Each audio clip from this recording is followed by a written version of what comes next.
time to have a look at what's happening at the Nürburgring right now. And the good news is that it looks as though we've got good weather here, Bill.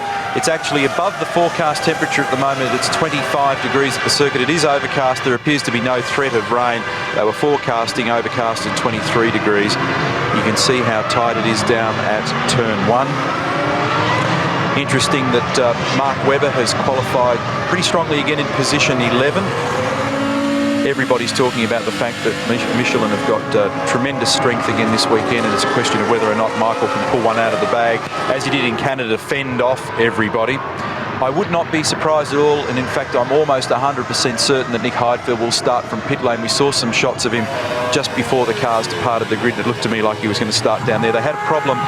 They did an engine change with his car just before qualifying, and when he actually went out to do his qualifying lap, there was some sort of systems fault in the car and the lap wasn't completed. In fact, they had a pretty fraught practice and qualifying with both their cars yesterday. They had to switch Heinz-Harald Frentzen into his T car before qualifying, so both of those guys down the order. New front suspension, new rear wing for the Sauber this weekend.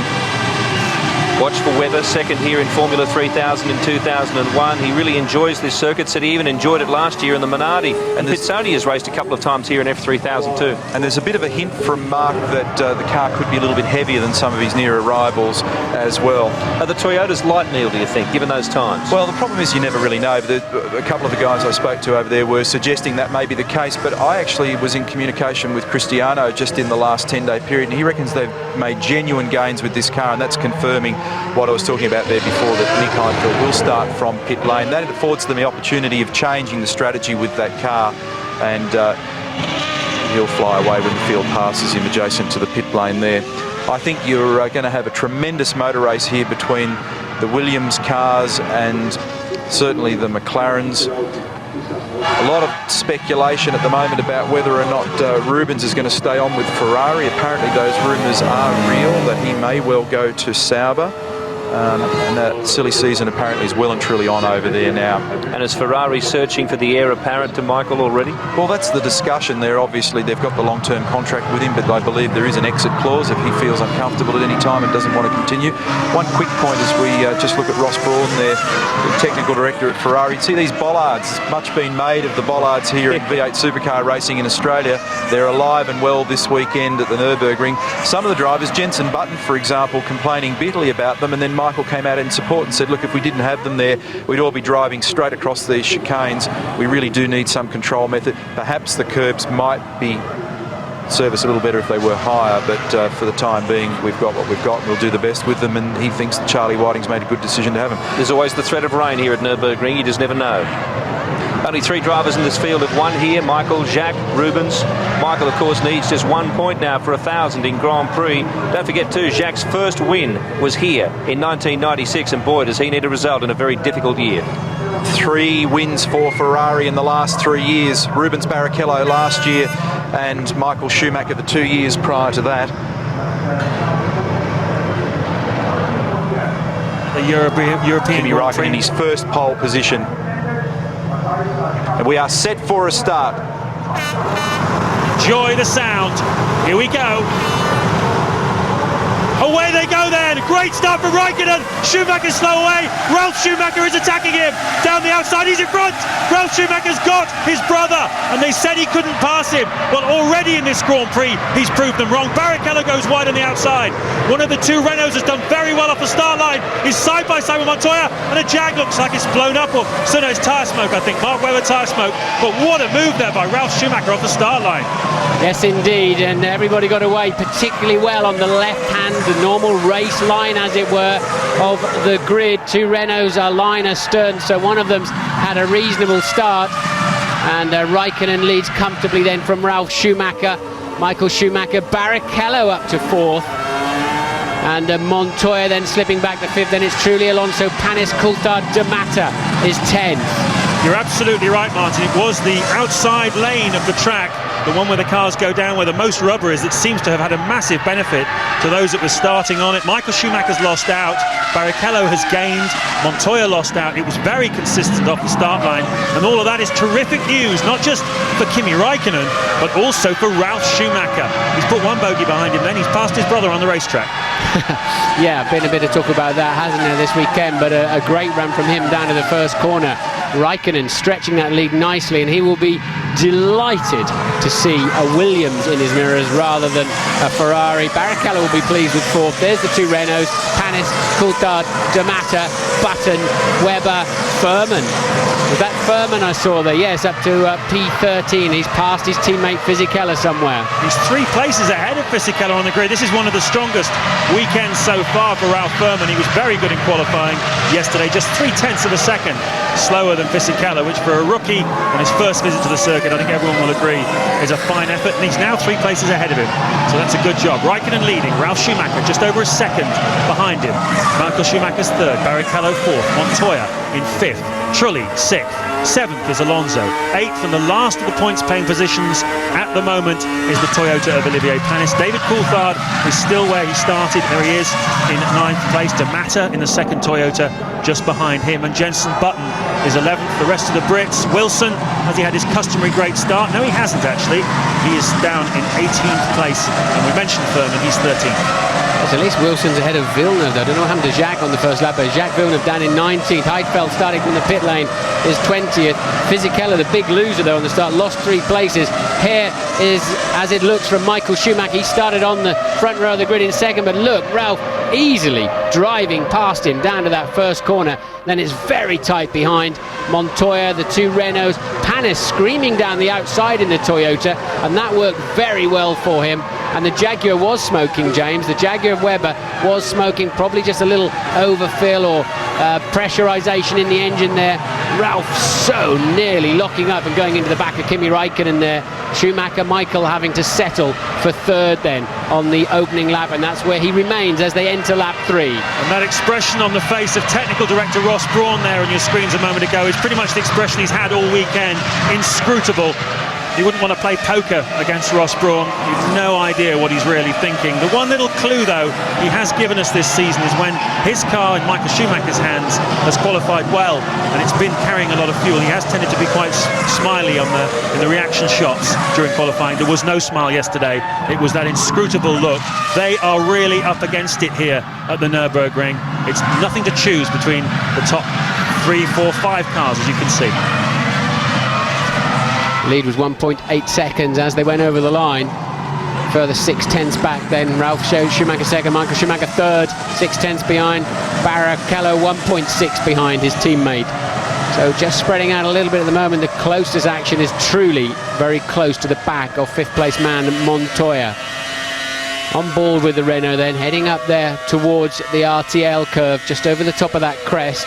Easy to see when there's cars in front of you. Get a better clue of where the turn-in is, and the Renault's looking strong at this stage too, going well. They've not really shone this weekend, James, have they, in terms of raw pace, Renault, but looking pretty happy at this time. And Raikkonen stretching that lead, Michael Schumacher keeping his brother honest, and Barrichello right with them too.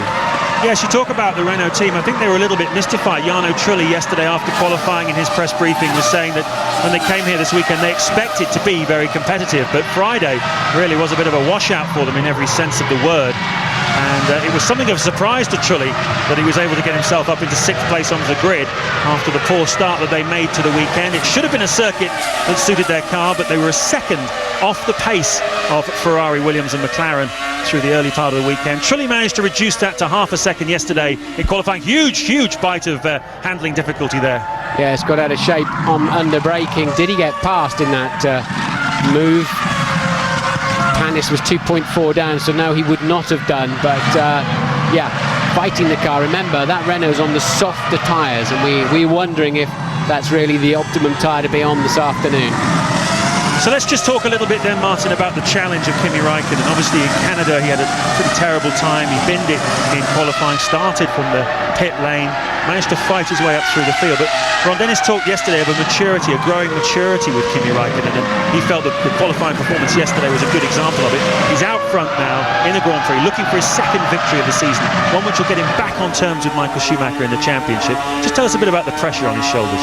Well, he doesn't appear to even notice it, does he? I mean, he delivered up yesterday under the most extreme of pressure circumstances I can imagine, with a one-lap effort and a great expectation on you. Now he's just pulling away from this lot. He's 2.6 seconds up, lapping 9/10 of a second faster, and look at the lead he's got. He just seems to be totally comfortable with himself and the car, and the other older hands don't affect him. And that's a sign of a true champion, no doubt about it. Well, it's interesting, isn't it? Because Michael Schumacher seems to be pretty close up behind his brother Ralf. And as he was in Montreal 2 weeks ago, first 20 laps of that Grand Prix, he couldn't find a way past the Williams-BMW. They've certainly made some great improvements to this Williams package. Sam Michael, the team's coordinating engineer, talked over the weekend about them finding about a second, he believes, since the start of the season. But it was definitely there to find. The car was not competitive in the early part of the season. A lot of it's been on the aerodynamic side. There was nothing wrong with the engine. It was really in the chassis that they found the performance. Mechanical grip, aerodynamics. A second has been found in half a season by Williams, and they really are contenders now for the second half of this championship, if the last couple of races are anything to go by. Raikkonen's lead up to 3.9 seconds now. He was a second too faster than anybody else. Shows you what a problem qualifying gives you. Coulthard down in 9th, tucked up behind Panis, lapping 2 seconds away from the ultimate pace. He's already a dozen seconds behind at the end of lap 4, and that unfortunately is what a bad qualifying will cost you down there. The true pace of the car can't be shown when you're in traffic, and Raikkonen, certainly with clear air in front of him, no pressure, doesn't have to get defensive anywhere on the racetrack, as Ralf Schumacher will now have to start thinking about, as clearly the Ferraris are faster at this stage of the Grand Prix. Well, they just went blatting through that chicane. I was talking about some changes, and one of the most controversial has been to that chicane. Those bollards have taken several front wings off during the course of this weekend. Jenson Button managed to remove 3 on his BAR during the course of Friday alone. Barrichello's been through there and knocked a wing off, so has Heidfeld. And look at those Renaults, they really are struggling to get into that hairpin, aren't they? They are indeed, and you just saw the Panis Coulthard fight behind them. Villeneuve's down in 19th and staying pretty much at the tail end. We'll just watch our way through this replay of the start. Look at that, textbook start from Raikkonen. Got all the space he wants, can brake and turn in where he wants. And the Renaults behind him and Montoya supremely close. 2 Ferraris side by side. Barrichello got a great start too, then had to yield in turn 2 there. But one more time then from Michael Schumacher. You'll see the Williams of Ralf Schumacher flash past the left-hand side. The acceleration of these cars is so amazing from a standing start, but if you really hook it up nicely and the electronics are working well and you've got grip on your side of the track, you can easily make 20-30 metres on another car. There then is the battle for 2nd, 3rd and 4th. Ted, what can you tell us about Villeneuve? Well, I've been down to the BAR garage trying to find out what happened with that launch control. Believe it or not, Jacques and his engineer Jock Clear have not had a single conversation about it on the radio. Now to me that says 2 things, really, one of 2 things. Either Jacques messed up on the sequence himself, he's too embarrassed about it, which I don't think is very likely, he's been at it a while enough, or the car messed up itself and Villeneuve's too furious to say anything about it. Or alternative, the radio's not working. It could be that indeed, James, but remember BAR have had problems with the launch control, one of the myriad problems Villeneuve's had this season, so I wouldn't put it past that system failing again. Well, clearly then we didn't see it at the tail end, but Villeneuve not getting away well, and that's why he's down in 19th and not moving forward. And he's got Heidfeld, who started from the pit lane, just now just 0.3 of a second behind him. Villeneuve starting 17th anyway, but really dismal weekend for Jacques Villeneuve. Sorry to have to say that, but it's working out that way for him. But Raikkonen is just in a class of his own up the front there. Winner in Malaysia round 2 of the World Championship. A great start to the season for the McLaren team as we look back from the BMW Williams team. That's the crew, all primed, alert and ready to go. This is lap 7 of 60. We're expecting the front runners in any time between laps 17 and 20, as we said. And a suspicion also that Kimi Raikkonen, his pace at the moment would not suggest it, but certainly yesterday Ron Dennis saying he didn't think that any of the other front runners were carrying more fuel than Kimi was. And if those were to prove to be correct, it really is a remarkable early stint here from Kimi Raikkonen. The Williams and the Ferrari cannot live with him. There's David Coulthard there, you can see, not exactly menacing the back of the Toyota at the moment. Coulthard lapping in the mid to high 1:34s, around about a second off the pace of his teammate at the front. And everybody else is too, it has to be said. And on this lap, he's just done a 33.3, Kimi Raikkonen, for a new fastest lap of the race so far. And he's going to be another half second ahead then. So they're beginning to get into the zone. They know where the track is now. There has been other racing out there, a lot of other racing. Formula 3000, Formula BMW, the Porsche Super Cup, since they qualified yesterday afternoon. So it's now, of course, they don't run another hot lap between qualifying and the race itself. And they're now beginning to find out where the grip is, how much the track has changed with the wind direction, the ambient and the grip level after so many other racing cars have been pounding round. The lead 5.8 seconds now, and that's what it looks like in track terms. Yeah, Raikkonen over Ralf Schumacher. There he is coming down the hill then. And Ralf Schumacher 5.8 behind as we look at the scrap between Villeneuve and Verstappen. That's the battle for 17th place on the grid. Heidfeld just behind them in the Sauber, having started from the pit lane, and Villeneuve really monstering the back of Verstappen's car. You'd expect that car to have a great deal more speed, straight line and corner. Going around the outside then, Villeneuve, just giving the inside for the next corner. Hasn't quite worked out though. It's such a high speed corner, it's 105 through that left-hander, so there's not really a braking zone as such. Jenson Button in the sister BAR up to 11th. So solid, if unspectacular performance in the midfield there from Button at the moment. Furman remains 13th. Wilson has dropped down to 20th, unfortunately. He's obviously had a little problem in there somewhere because he was running ahead of Verstappen. He was. You just saw him there at the back of your frame. Villeneuve having a little bit of a look then into the left-hander. Can't make it stick. Down through the bit curve then, over 100 miles an hour, onto the back straight. Surely Jacques can do it now. Get in the slipstream. There is a big stop at the end of this. An equal level of grip from side to side on the track. He now has the right position and he should easily make that move. Villeneuve will now be released and can get underway. But that was really his easiest and best chance, and he took it nicely. So Villeneuve goes up into 17th place. Verstappen drops to 18th. And Villeneuve starts to drive away a little bit. Jos the boss, nice to see him battling there. Wilson, you just saw at the top of your screens. So Raikkonen leading on lap 9. Heidfeld having a bit of a go side by side with Verstappen, and he makes it stick. That's where Heidfeld went off in qualifying. Verstappen's making it hard for him though. A nice bit of overtaking, 2 passes then in the sequence of a few corners. And Villeneuve's binned it. He's managed to control it though. Oh, we had a huge aquaplane in Friday qualifying, went straight on at the hairpin. Not at all his fault. On a very, very wet track, he was on the wrong tyres, but there he just appeared to drop it. Well, he was pushing hard, wasn't he? He finally cleared the Minardi. He's got some track in front of him, just wanted to get on with it. There was a gap of some 11 seconds to the main midfield pack, and there, got some understeer in turn 2. Managed to keep it all together, bits and pieces of carbon fibre coming off from underneath the front wing and underneath the strakes that run underneath the car. So he will not be handling as well as he was, and he's got to do it all over again, except now it's 2 Minardis and a Sauber. Well, that should be an entertaining afternoon for him. At the moment it's plain sailing for Kimi Raikkonen, but a long, long way to go yet in this Grand Prix.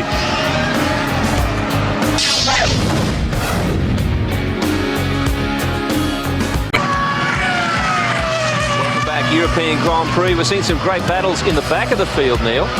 Well, how's that spin from Jacques Villeneuve, and what an awkward situation for him now after battling away there and finally making position. He throws it away, gets on top of the painted ripple strip, loops the car around, and now, as you heard Martin say before we went to the break, he's actually got to do it all again, and now he's got 2 Minardis to deal with. So a torturous afternoon for him in this battle. Just have a look at it. And that car of Villeneuve's, look at the body language in that thing, Bill. It is not a comfortable car. It's a twitchy, nervous car. It's not nice over the bumps, and easy for that car to get into an end swapping situation. There's been so much conjecture about Villeneuve's situation this year. Just into the next. Focusing for a moment on that start, Bill, and it was a tremendous start from Kimi. He just drove away from everybody down into turn one, and significant that Ralf was able to jump away as well. And you notice the way that Michael just took his hand off the steering wheel, made an adjustment on the way down towards turn one, and was kind of almost like, well, here I am, I just cruise up here and do this. It was an astonishing bit of vision to watch him looking so relaxed on the way to the first corner. One of the things that I didn't mention in my discussion is Villeneuve now gets a look up the inside, still can't do it from the dirty side of the road, makes his apex speed very slow across that turn. And it's a rag and tough. Oh, Panis has gone round in the Toyota, and what a tragedy after qualifying so well in 7th position. I mentioned at the top of the show that he's actually topped the charts on 2 occasions this weekend as Ralf Furman comes in and makes his first stop. The point I was going to make there, Billy, is this track is extremely difficult to pass on as Furman now comes in and takes service. Furman in the pits. We're ready to rejoin Martin and James.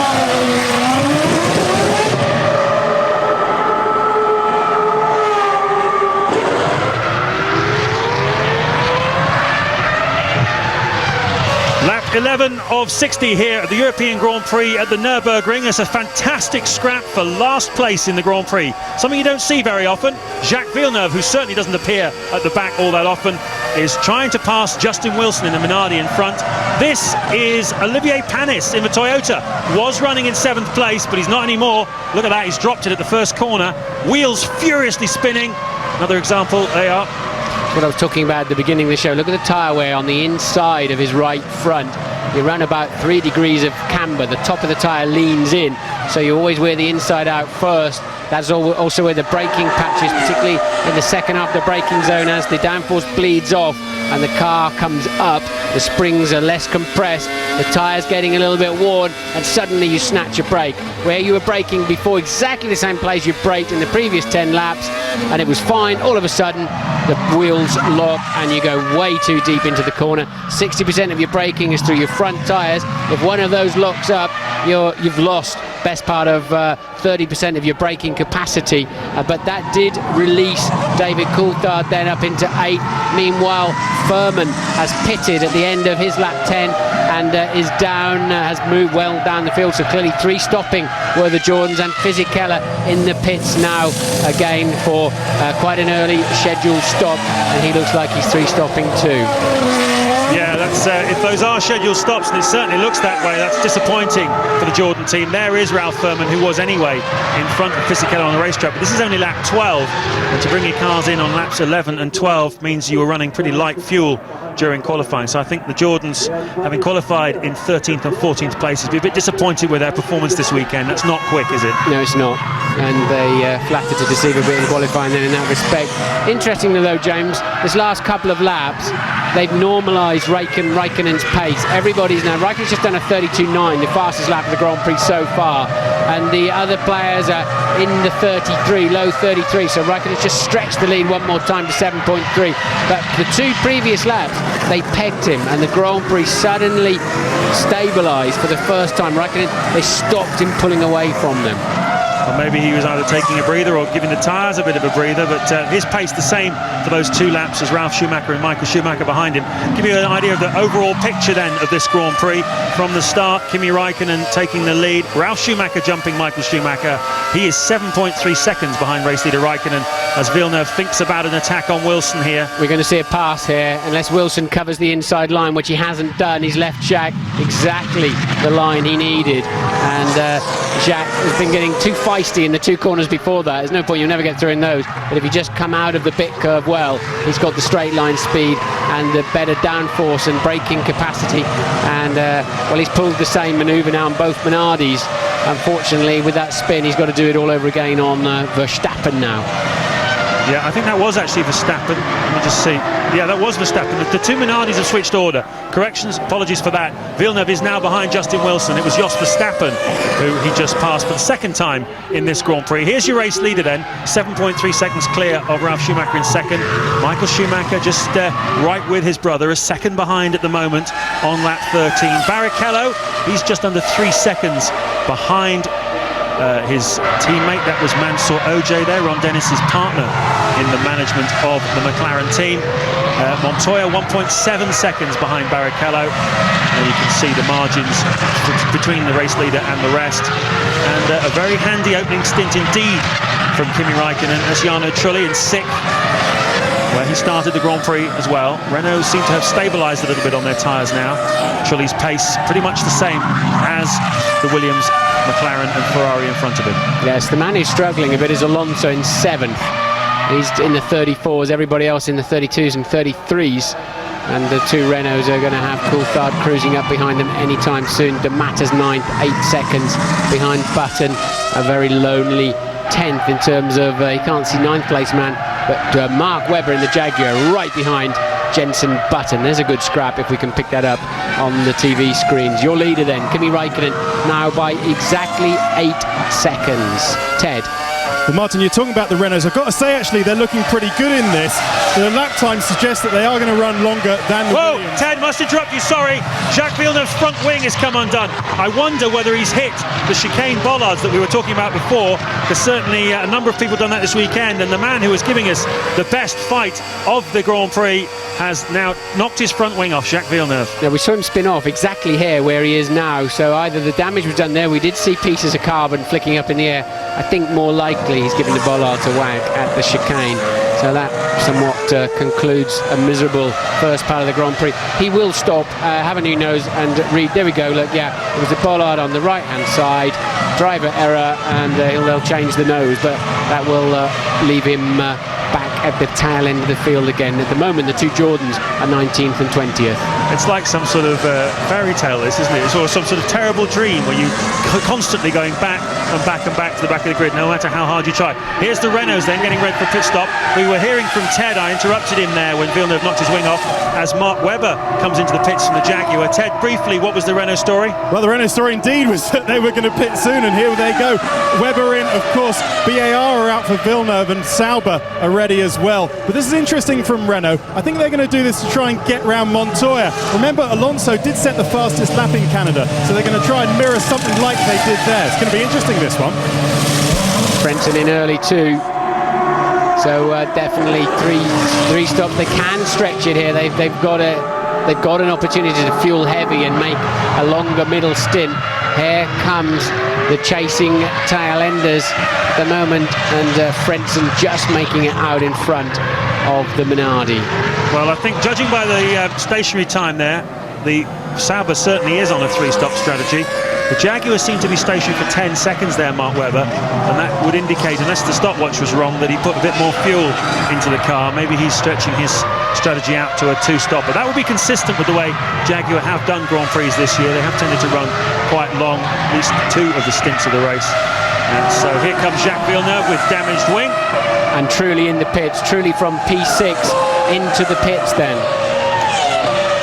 Losing a track position to David Coulthard and Cristiano De Matter in the process. Jarno Trulli. As ever, they'll have to manhandle Villeneuve's car up into the air. The Jack lifts the car on the front wing. Can't do that. Front wing's broken. Trulli's stop is, that's not a lot of fuel in there. So if they're truly 3-stopping, James, I'd have thought they'd have been nearer 7, early 7s, but we don't know exactly who presses that stopwatch button and whether he knows the fuel's going in at that moment or not. And if he was going to try and do a long middle stint, he'd needed more fuel than that. Yeah, he's going to do about 20, 21 laps on the fuel load he's taken on board there. That'll take him to lap 37. So it's pretty much a 2-stop strategy. Here comes Panis then. Having had that spin, lost track position, he's now, as you can see, he's behind Jenson Button. So Button is just gone out, he's made a stop himself, waiting for the computer to sort itself out, but Button was running in 10th place. Look at this though, McLaren getting ready. Now, which of the two drivers is this going to be? Kimi Raikkonen out front on lap 16, into the pit lane then for the race leader. He didn't have as much fuel on board as we thought.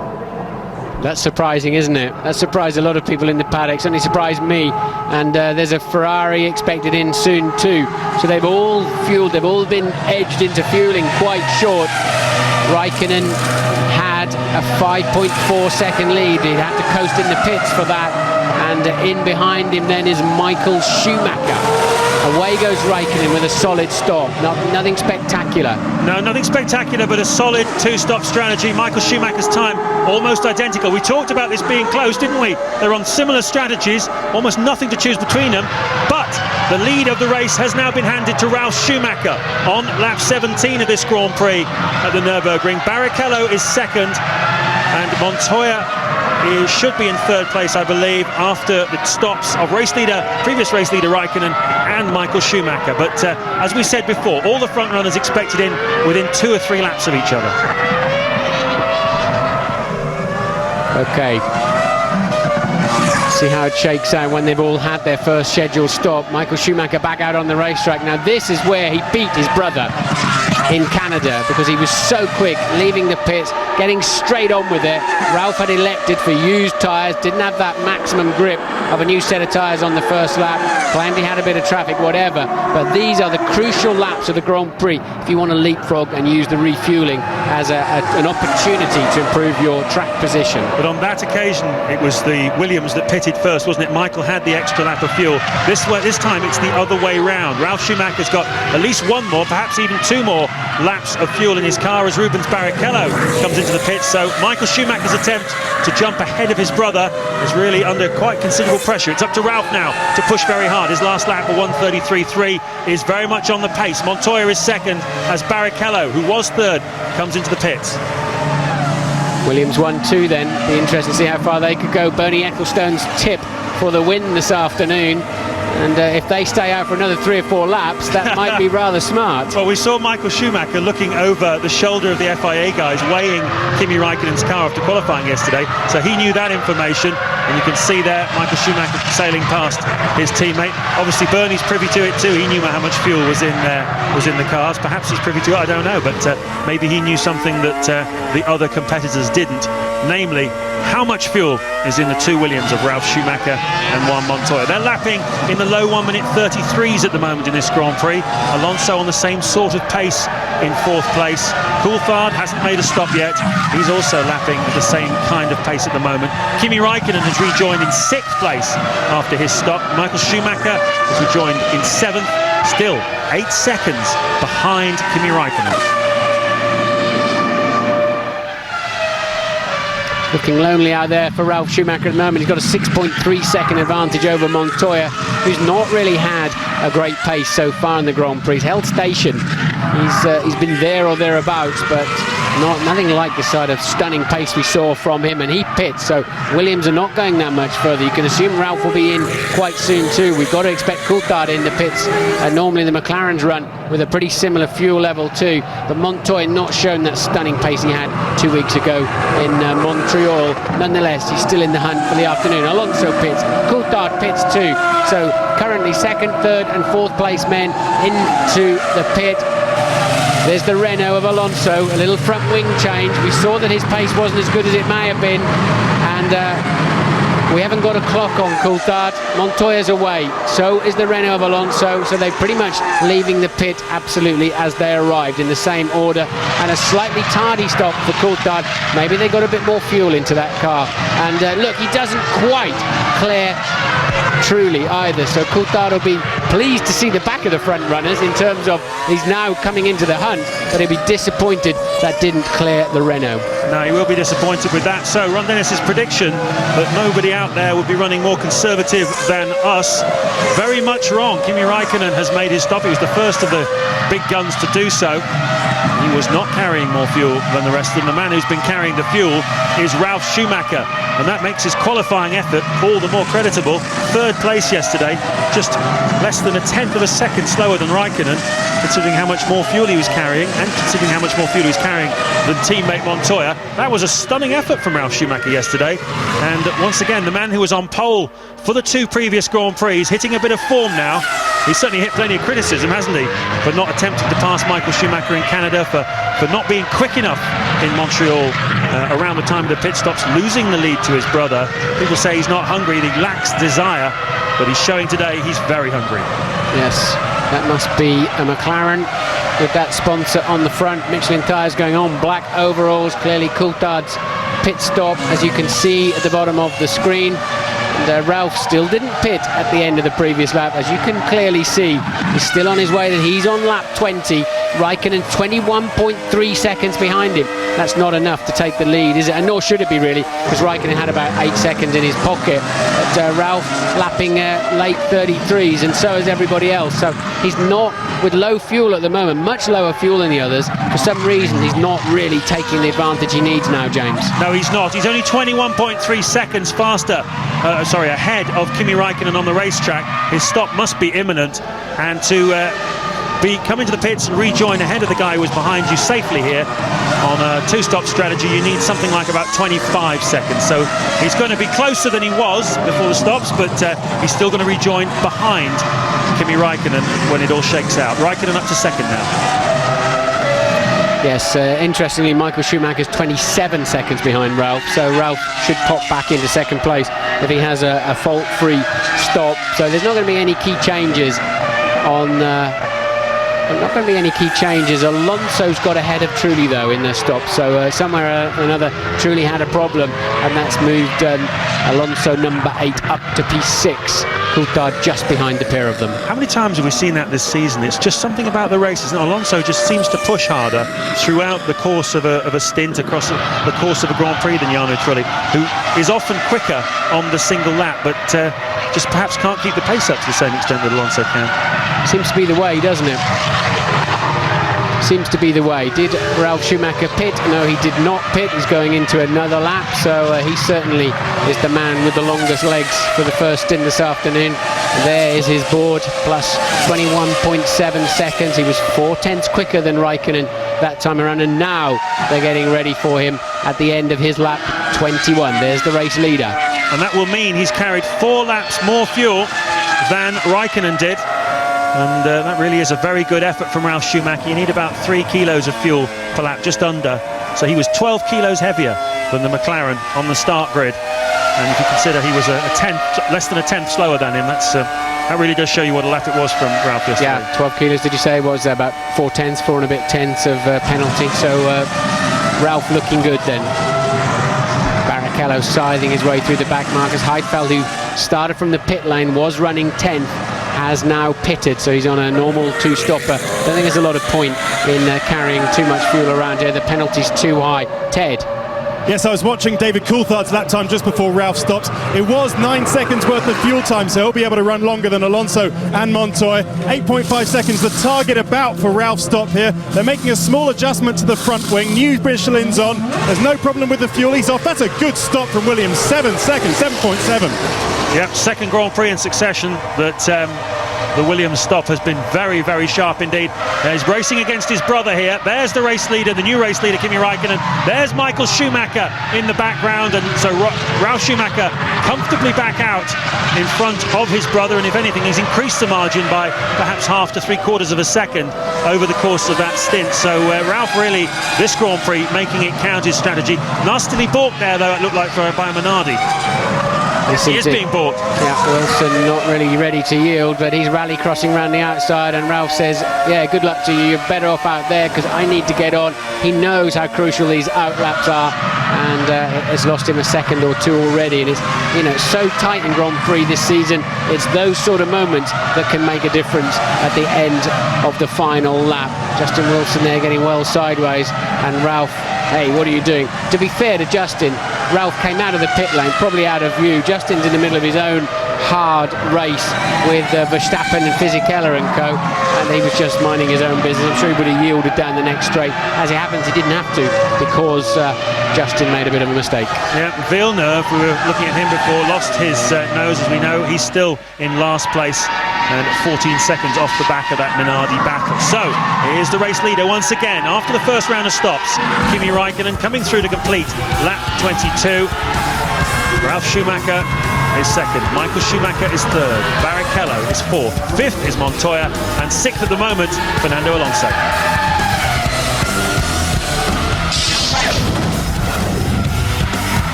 Welcome back to the Nürburgring, and as we await the return of the Commentary from the circuit, Neil. We've seen the first decisive round of pit stops and a really smooth one for Ralf Schumacher. But how much fuel did he put on? Well, he was in for 7.7 seconds, Bill, so not an enormous amount of fuel for that car, but he obviously had reasonable fuel in it for qualifying because he got it through to lap number 24 further than his brother. Michael, 8.6 seconds for his stop. Very efficient stop also for McLaren, 8.8 seconds and stopping on lap 16. I think the impressive thing here, Bill, is the great performance of the McLaren and in particular Raikkonen as we go on board with David Coulthard. Costly moment there also, just a lap or two back for Ralf when he came up onto the back of and got tangled up with Justin Wilson and gave him a little bit of what for on the way through. But as predicted, this is turning out to be real Michelin territory at the moment, and that was what everybody was suggesting. The tables were turned, however, on Friday afternoon in qualifying when the session was split in two with dry for the first half and then wet for the second half. It was the Bridgestone runners that well and truly held sway, and in fact of those that were running on wet tyres, Heidfeld in particular was very, very strong. But it seems as though the weather's holding, and clearly at the moment the Michelin package is the one and tyres they're all talking about over in Europe at the moment. Once again, we'll get a clearer picture of this race after the second round of stops, where we'll see a similar situation. Driving for track position, trying to maximise that, and then a quick stop and get out in front of the guy who you're in front of before. I think quite a few people were probably a little bit surprised by the fact that there are more people likely to be three-stopping. That is unless they have a long fill on this potentially second stop now. But we're ready to go back to ITV with James and Martin and more of the questions to be answered. Lap 24 at the Nürburgring. You're looking at David Coulthard in 8th place. Nothing's changed. You've missed nothing. And he is closing down on the back of Jarno Trulli, who is, well, the last lap he was fractionally quicker than David Coulthard, but certainly on this lap, Coulthard has closed him down. There's Jenson Button. He is down in 10th place at the moment.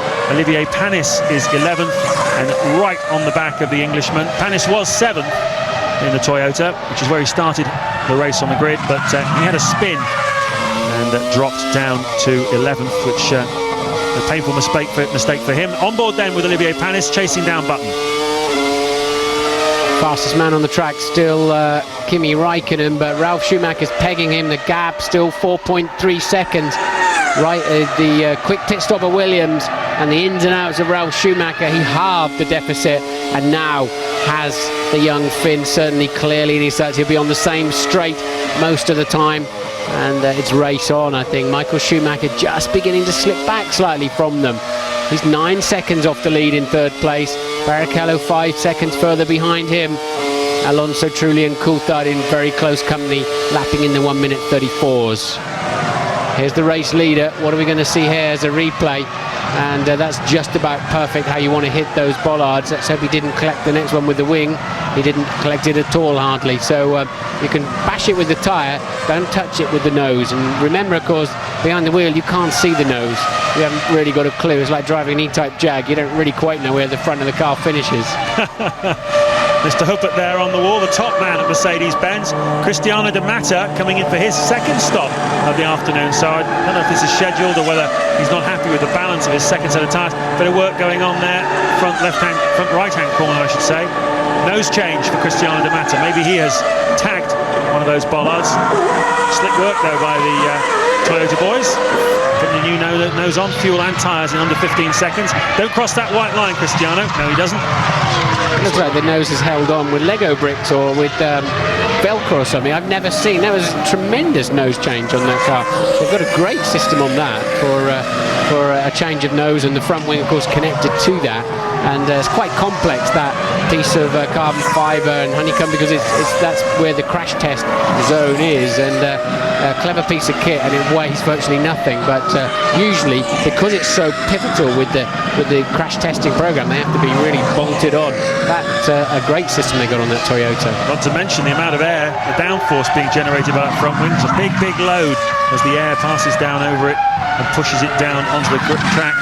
Well, we found out this weekend how much one of those things costs, because a number of the boys have knocked them off. As I said, Jenson Button knocked 3 off on Friday, and we found out that it's £20,000 each. And Raikkonen has blown up. I don't believe it. Out front, looking for his second Grand Prix of the season, and the left bank of Mercedes-Benz V10 cylinders has gone, and Kimi Raikkonen is out of the Grand Prix. What a terrible, terrible luck for him. He'll be about as popular as a toothache if he keeps driving it on the line like that. He's losing fluid out of the left-hand side pod. Raikkonen clearly out of the race, not going to make it back to the pits, and what a shame. 4.8 seconds was his lead. Ralf certainly had him covered, but didn't have the ability to catch him, and Kimi Raikkonen, not a happy bunny, gets out of the car. And I know what it's like, you're sweaty, you're disappointed, and the marshals touch it. Even if they just touch you, you just feel you want to push everybody away from you. You don't want anybody in your personal space at that time.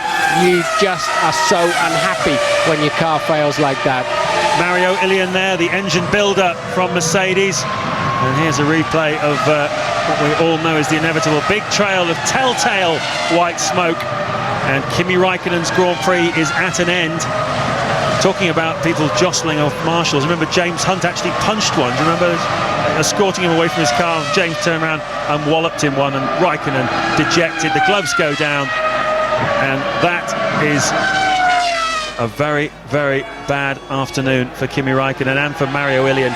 Certainly one of the theories behind maintaining this interim McLaren is the reliability. You can't afford not to finish Grand Prix with a new point system, and today Raikkonen will take no points away from this race. At the moment, his chief championship rival Michael Schumacher is on for 8 points. That will extend his lead over Raikkonen to 11 in the World Championship, and the face says it all. Ted. Yes, James, it was all very sudden. As watching the Mercedes engine stand with, as you say, Professor Hubert and Norbert Haug from Mercedes on their hands raised in the air. Very little advance notice of that. A real shame, because Raikkonen was hoping to close that gap of 3 points on Michael Schumacher. I think Michael Schumacher's still going to go ahead at the end of this race, the lead of the championship. And the Schumacher brothers are pretty handy around here. They've always had strong runs. They know the track well. And that is Ralf Furman on the rev limiter, coasting into the pits. Always seems so slow, doesn't it? The crew are ready for him, so it seems as if it's a scheduled stop. It is indeed. We know the Jordans will be on 3 stoppers this afternoon. Furman was down in 16th, and that's a tidy 7.9 second attempt. Yeah, it's not proving to be the right strategy for Jordan either way. He is now down in 16th place, and he's rejoined, I think, in front of the Wilson, Verstappen, Villeneuve situation. No, he hasn't. Yes, he has. That puts a whole new emphasis on the Button-Panis fight. Button up to 8th now. Panis just 3/10 behind him. They're having a real ding-dong there. And now suddenly it's for a World Championship point. Good effort from Jenson Button. Started 12th on the grid. He's had one car, obviously, the Ferrari retiring in front of him, the McLaren retiring in front of him. And Panis had that spin, that gave him another place, but Button has gained 4 slots then, as we take another look at that left bank letting go. At the end of the straight, top gear, maximum load, full throttle, a lot of downforce, a lot of energy going through there, and Shuey's right-hand man seemed remarkably unhappy about it, didn't he, surprisingly? Yes, Balbir Singh there, Kimi Raikkonen running back. Balbir Singh is, as you say, Shuey's right-hand man, does all his physio, his training, and a bit of a spiritual advisor as well. And he speaks fluent German. He's been with Michael for as long as I can remember. Into the pits then comes the second of the 2 Jordans on its 3-stop strategy. Teammate Furman 16th, Fisichella was 15th, but unless this is a remarkably quick lap, or he's had a very quick in-lap, he's likely to rejoin behind his teammate once again in a frustrating afternoon. There is Furman. It's going to be touch and go, actually. I think he's in front of him, so he has had a very good in-lap, has Fisichella. Yeah, it's the next scrap to watch. Jordans are down there in sort of 15th, 16th zone. The next scrap to watch, though, is Montoya's catching Barrichello for 3rd and 4th. It's Michael Schumacher, he's 2nd, he's 3.6 behind, and it's yo-yoing around in terms of pace.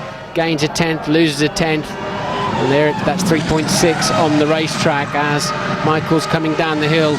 Already Ralf at the apex of the Dunlop curve. Barrichello just 1.1 ahead of Montoya now, just behind this fight. They're 5 seconds behind this battle between the 2 Schumachers. Well, it's very interesting because although they pitted 4 laps apart, Michael Schumacher was stationary for, I believe, 9.6 seconds. Ralf Schumacher was stationary for just over 7 seconds. So fuel-wise, they may well have a similar amount in. We'll try and work that out.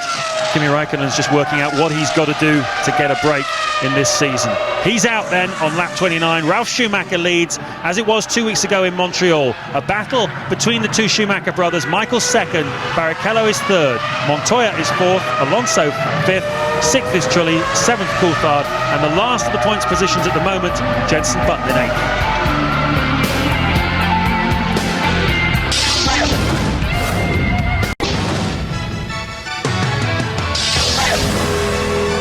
Great shame for the championship, Neil Crompton. That's happened to Kimi Räikkönen, and the pole sitter jinx continues. Only one pole starter has won here in the 10 races at the shortened Nürburgring, and that was Schumacher back in 2001.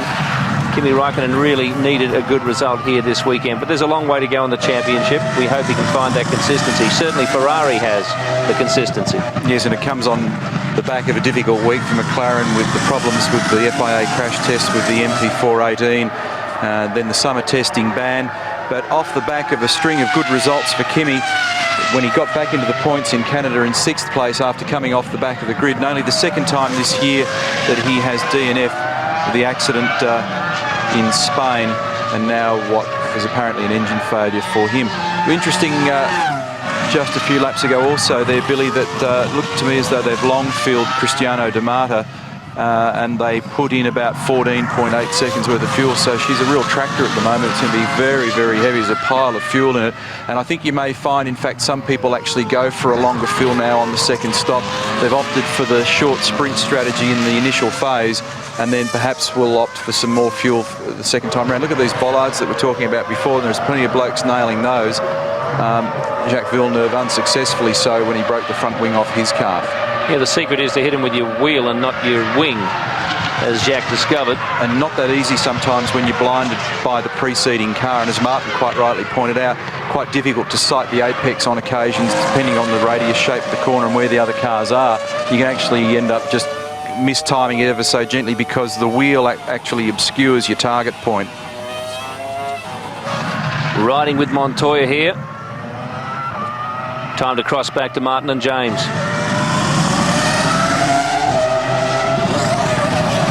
At the halfway stage then of the European Grand Prix at the Nürburgring, we've lost Kimi Räikkönen about 5 or 6 minutes ago. Engine blow up there for the McLaren Mercedes driver.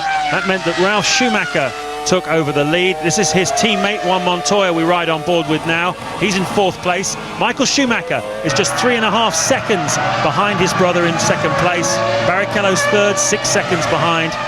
Montoya, as we say, 4th. Alonso 5th, 10 seconds behind the Williams of Montoya. Trulli is shadowing his teammate in 6th place, and David Coulthard is shadowing both of the Renaults down in 7th. Jenson Button a long, long way behind them, 34 seconds to be precise, behind David Coulthard in 8th place.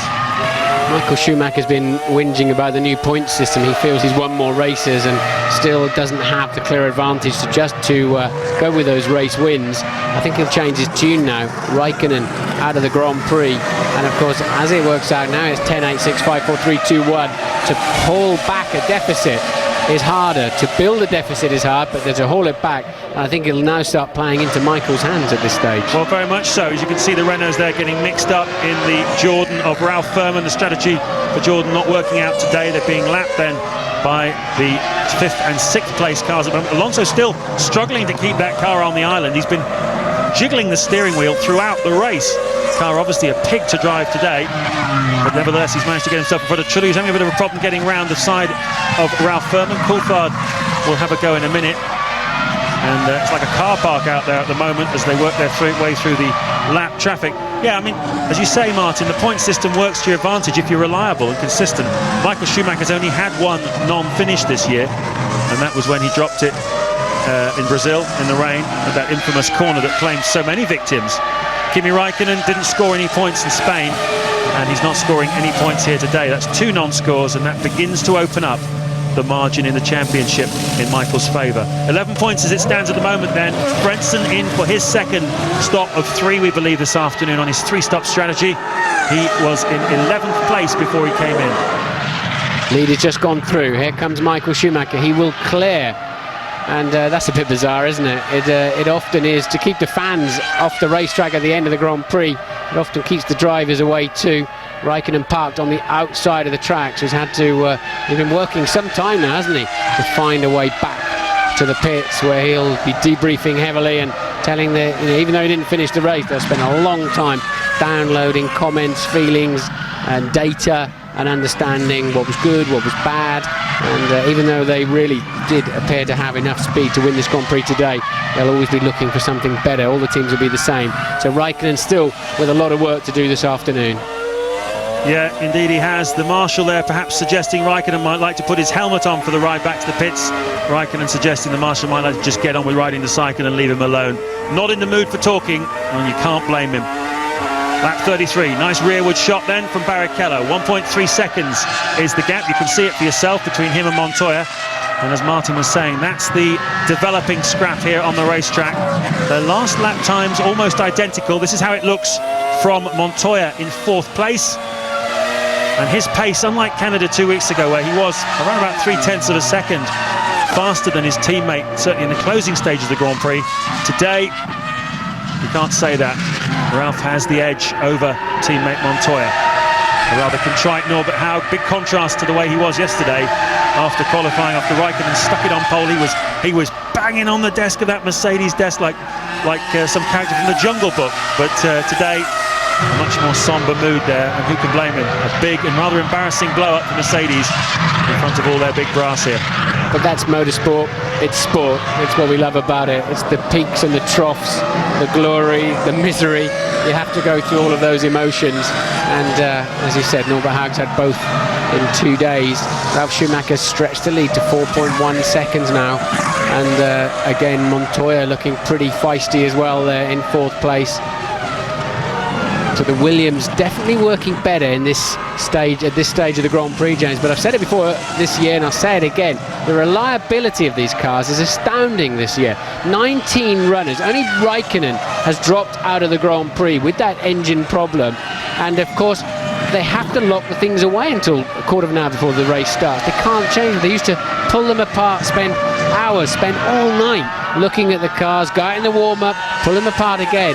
And we thought, I certainly thought, with the parc fermé regulations where they just couldn't touch the car, we were going to see all sorts of dramas and disappointments with reliability. And they've been more reliable, if anything. Interesting there, seeing Ralf for the second time just nibbling a bit out of that bollard at the chicane, the second part of the chicane, the inner bollard. They've been chipping away at it, and obviously more and more people cutting it with their wheels rather than the front wing, just getting it down, and that will increase the speed through the chicane.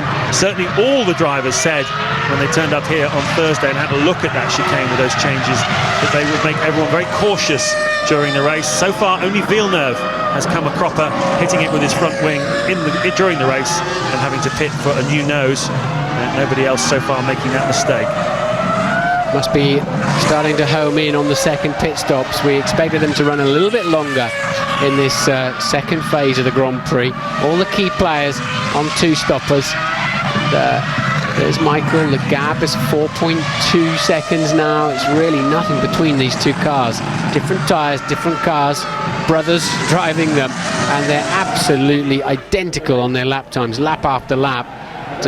Nobody can break the status quo. Nobody making mistakes at this stage. Will anybody serve a double fault this afternoon? Certainly the 2 Schumi boys look well enough under control for that, and Renault really they're pretty close together too, as you can see. They're 14 seconds behind Montoya, the 4th place man. And look, now the gaps have come up on the TV. You can see it for yourself, and Coulthard just behind them. There's Coulthard now. But I have to point out that the pace of the 2 Schumacher brothers is considerably better than that of the other drivers in the same car. Barrichello and Montoya lapping in the low to mid 1:33.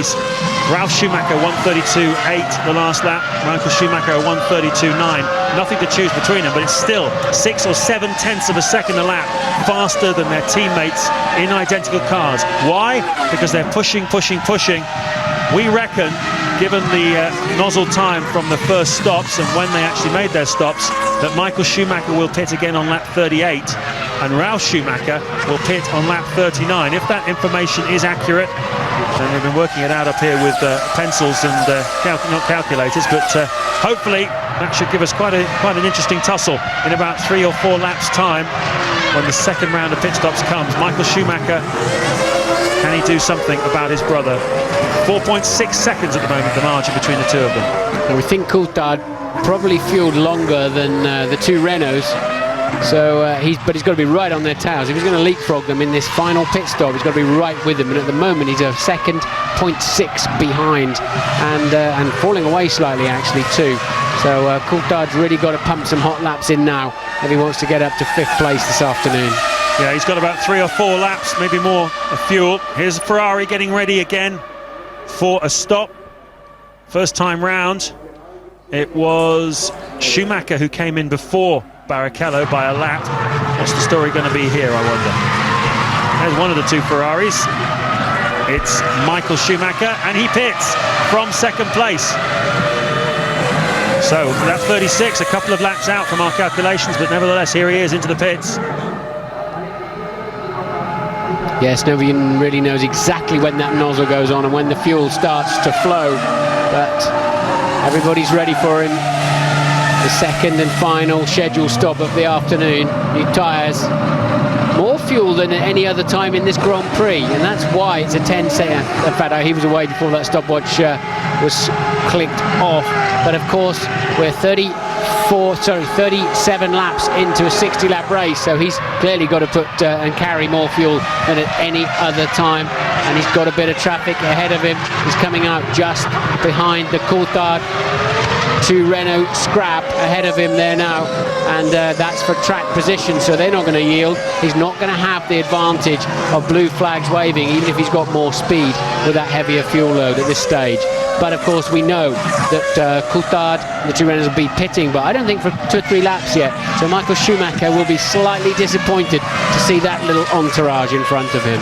Now Coulthard won't be pitting for a while actually, came in on lap 19 and took in considerably more fuel than Michael Schumacher did, who came in 2 laps earlier than him. So that's not at all what Michael had in mind. The pace of Coulthard, as we were saying before, and the 2 Renaults in front of him, pretty much a second off the sort of pace that Michael Schumacher and Ralf Schumacher were putting in before that second round of pit stops. So this is going to play very much into Ralf Schumacher's hands here as Panis comes in for his second stop of the afternoon. Was 10th. This will probably drop him behind Pitsonia down to, and maybe Heidfeld and possibly D'Amato as well, down to 13th place. Into the pits then, the second of the 2 Ferraris, Rubens Barrichello from 4th. And we can see out of the window here, I can see McLaren ready too, which can only of course be for David Coulthard with Raikkonen out of the Grand Prix. So Coulthard stopping earlier than we expected. Here goes the 2 Renaults, and goes Coulthard past the commentary box here, so he didn't pit, and the McLaren mechanics move away. So maybe they're just trying to dupe somebody in the pit lane, but Coulthard not pitting. The McLaren mechanics were definitely there though. Yeah, they were definitely there. Maybe they're trying to make Renault think they were doing something different. The battles then between Trulli and Alonso and Coulthard trying to get in front of those 2. It'll make a huge difference to his payday in terms of points. And the other great scrap to watch out for is Barrichello, who's just pitted, and Montoya, who will pit in a few laps' time. Montoya trying to get past Rubens Barrichello in this Grand Prix and get 3rd place. Ted, what can you tell us? There's certainly a bit of psychology going on there. Renault were looking quizzically at McLaren when they came out, and then there was a little play between a couple of mechanics, a couple of thumbs up, a couple of funny looks. Renault are out now. I can only assume David Coulthard may have had some problem on the current set of tyres that he's on, but he's elected to go further as he can into this race. Renault ready now. Yes, and Coulthard's now within a second of the Renaults, but we've lost. That's Alonso, isn't it? No, it's Trulli. He's got the look at the yellow band on the camera. That is Jarno Trulli at a crucial part of the Grand Prix, and Trulli out then. So all falling apart for Renault. Coulthard just a second and a half behind them, and Panis off the road in turn 1 for the second time this afternoon. And has he got a box full of neutrals, or has he lost the engine? Well, it's certainly not going anywhere, is it? That retirement for Jarno Trulli, his 3rd of this season. His teammate Alonso has only failed to finish once. They have had tremendous reliability, the Renault team. Panis, however, he's had a very frustrating time. He's actually only had seen the checkered flag 3 times this season so far. Very frustrating for him. Alonso into the pits though, and this is what David Coulthard wanted. Hopefully he can jump this Renault and get himself further up into the points-paying positions after a disappointing qualifying. Now Coulthard's got to go. If we're right and he's got another 2 or 3 laps of fuel on board, he's got to find 2 to 3 seconds in that time. There'll be yellow flags waving down at turn 1, double yellows waving actually, because there are men on the track. And this is Panis locking that right front wheel for the second time this afternoon, and it's virtually a carbon copy. That could almost be a replay, excepting he doesn't get away this time. Well, the good news for Ralf Schumacher is that his brother, behind David Coulthard on the road, is lapping almost a second a lap slower than he is now. And the margin between the two of them, 34.4 seconds, more than enough time for Ralf to be able to come in for his second stop and rejoin comfortably in the lead. Bernie Eccleston told you on the grid he fancied the Williams today, and he's a smart man, isn't he? Well, Bernie's not often wrong, but he looks like he could be right again. Ralf with a comfortable lead then, because Michael really is behind Coulthard. Alonso's now pitted, but Michael's pace is not that hot either. He's not really exactly all over the back of that McLaren. A bit of turbulent air to contend with as well. Maybe, just maybe, Michael's thinking, right, Raikkonen's out of the Grand Prix. I haven't got the pace to catch Ralf, let alone pass him. I'll take the 8 points this afternoon, because Williams then ready. That could be for either of them. Well, in the position he's in at the moment, Michael Schumacher, percentage driving does come into the equation. He needs all the points, obviously, that he can get, but he knows he's in a tough fight for the championship, and he knows that it's not just McLaren but Williams as well that are going to play a strong part in the run into the final Grand Prix of this season in October in Suzuka. Almost everybody in Formula One expecting this year's championship to go down to the wire. And as you say, Martin, 8 points for second place here today would give him an 11-point margin over Raikkonen. Going to France next weekend, Magny-Cours. Next Sunday, there's only a 1-week gap between these 2 Grand Prix. It's the most intense period of the Formula One season, with our home Grand Prix at Silverstone just 2 weeks later. Looking forward to that very much. Into the pits then comes Montoya. Was second, 14.8 seconds behind his teammate. Ralf still the only man now lapping in the 1:32s is Ralf Schumacher. Everybody else 33s, and most of them 34s and 35s. So Ralf Schumacher really is in the zone at this stage of the Grand Prix, building himself, I would imagine, an unassailable lead. Can Montoya do? Can he get anywhere near Barrichello and Michael Schumacher? He surely's got a chance to get past Barrichello if this stop and the rest of the afternoon works out well. Barrichello's had his second stop. Where is he? He's just coming into view, I think. I think we heard him go past the commentary box. Has Montoya got ahead of the second Ferrari? There's one Ferrari, there's the second one. Yes, it's worked. So exactly as we were looking at it, Rubens Barrichello has dropped down into 4th place behind Juan Montoya, 5th place, I beg your pardon, behind Juan Montoya as a result of that second round of pit stops. So his strategy working very well then for the Williams team. For once, Ross Brawn and his team of technicians, Luca Baldessari, also working behind the scenes there on strategy for Ferrari. He got it wrong in Monaco, and certainly as far as Barrichello is concerned, they got it wrong here today as well. Here's your race leader then, into the pits, lap 41 of 60, 19 to go then. And Ted, take it away. Well, what a fantastic race Ralf Schumacher has run here. It's brilliant. He comes into his pit box, hits the marks, no problems with the stop so far. The fuel goes in. This was the acid test, this track, for Williams. Success, of course, in Monaco. Disappointment in Canada, but they really seem to have race-winning pace here. Good stop again for Ralf Schumacher. Yeah, you're absolutely right, Ted. All of the Williams team said Nürburgring will be the real test for us. If our car works here, it'll be good for the rest of the season. Michael Schumacher's still turning into the final corner, and Ralph's cleared the pit lane. He's at least the entire pit straight ahead. David Coulthard's up in second because he's yet to make his second stop of the afternoon.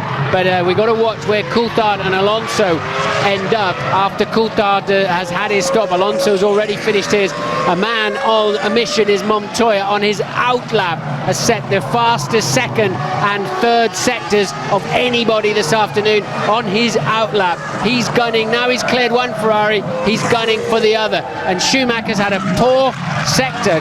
Look, there it is. Schumacher's not got pace. He's fallen away from the back of Coulthard. We thought he might be getting held up in that Renault-McLaren scrap.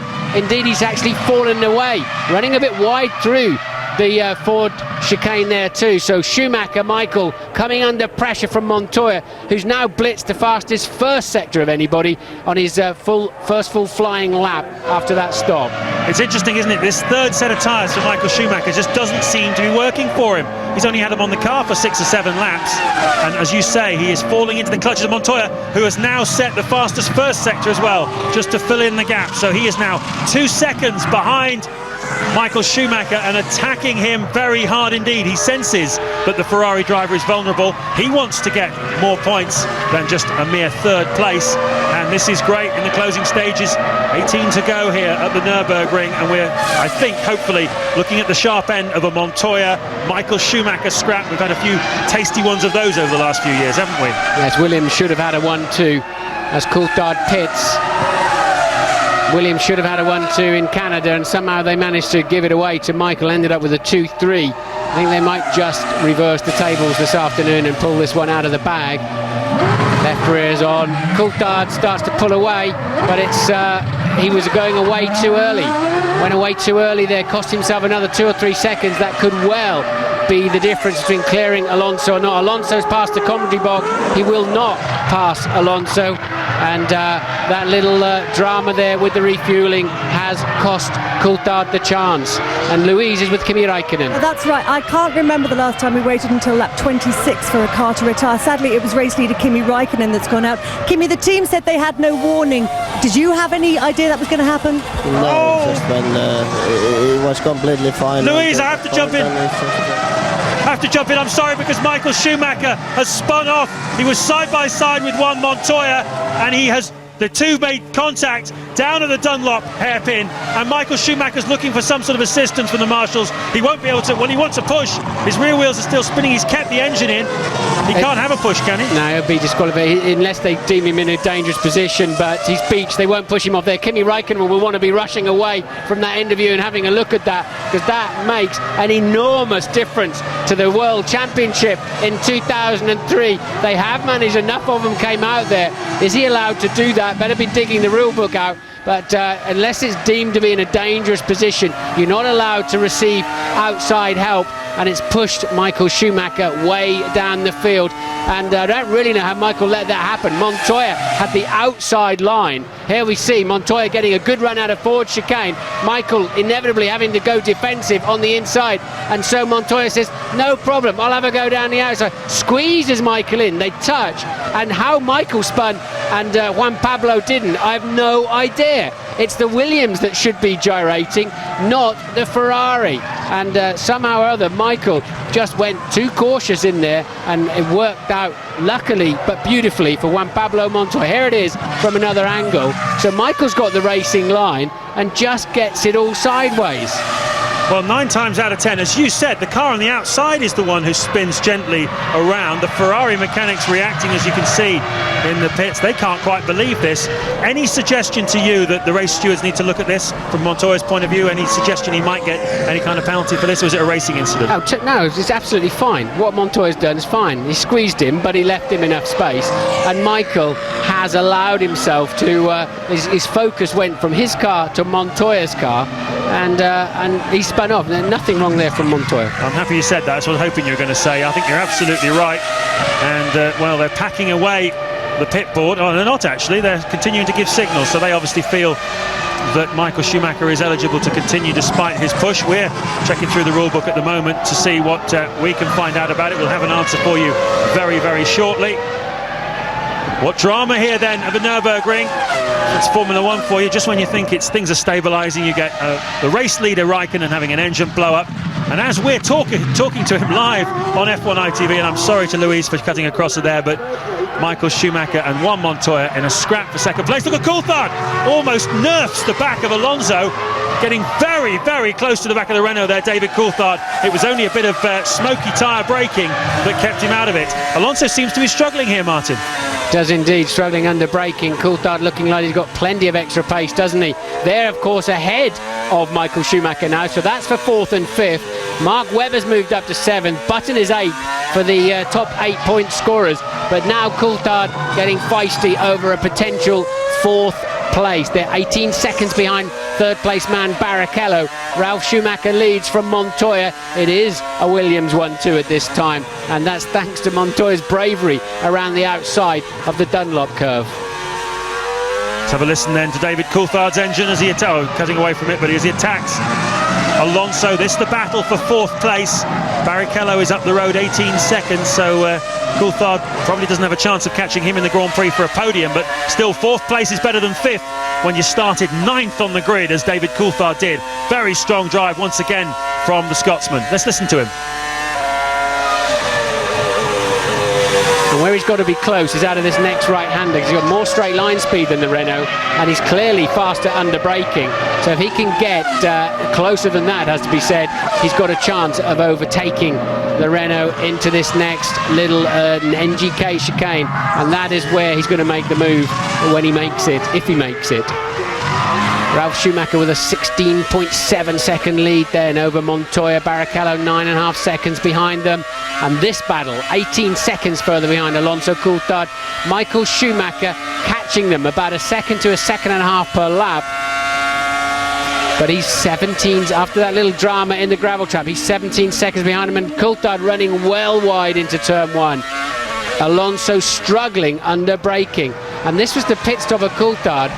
Don't really understand why he took off after 6.4 seconds. Either he misread the lollipop, and up goes the lollipop. It's a clear getaway then, but there was a bit of a false start before that, where David would look like he was ready to go, and Michael Schumacher then is in the gravel trap. And we're looking at Rule 150. If a car stops during the race, it must be removed from the track as quickly as possible so that his presence does not constitute a danger or hinder other competitors. If the driver is unable to drive the car from a dangerous position, it shall be the duty of the marshals to assist him. If any such assistance results in the engine starting and the driver rejoining the race, the car will be excluded from the results of the race. Well, the engine wasn't restarted, but it was marshal assistance. So there's a nice grey regulation. We'll have a look at some more and see if we can get another clue on that one. Absolutely. Michael Schumacher definitely kept the engine in, because he could see the rear wheel spinning in the gravel when he was calling for the push. Now, they're pretty hot on the rules. Obviously, every team has at least one man whose job it is to know this book that Martin's referring to, the sporting regulations issued by the FIA. It's his job to know every word of those rules intimately, and they make decisions on the wall. Remember Ferrari at Silverstone when they had a stop-and-go penalty? They brought Michael Schumacher in after the checkered flag lap, and they argued the toss afterwards. It's about knowing the rules. Stefano Domenicali is the man at Ferrari whose job it is to know the rules, and he's obviously he's pretty confident of his ground at the moment, because Michael Schumacher is still in this race. Lap 47, Ralf leaves by 16.7 seconds from Montoya. Barrichello 3rd, 4th Alonso, 5th Coulthard, but I sense a change of foot there for 4th place, and 6th is Michael Schumacher.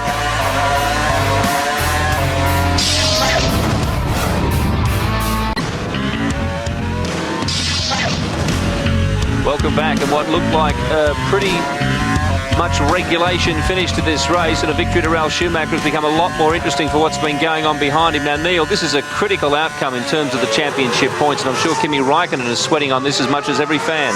Well, temporarily it certainly would have energised everybody at McLaren to wonder what may have been the outcome to Michael going off in that touch with Montoya.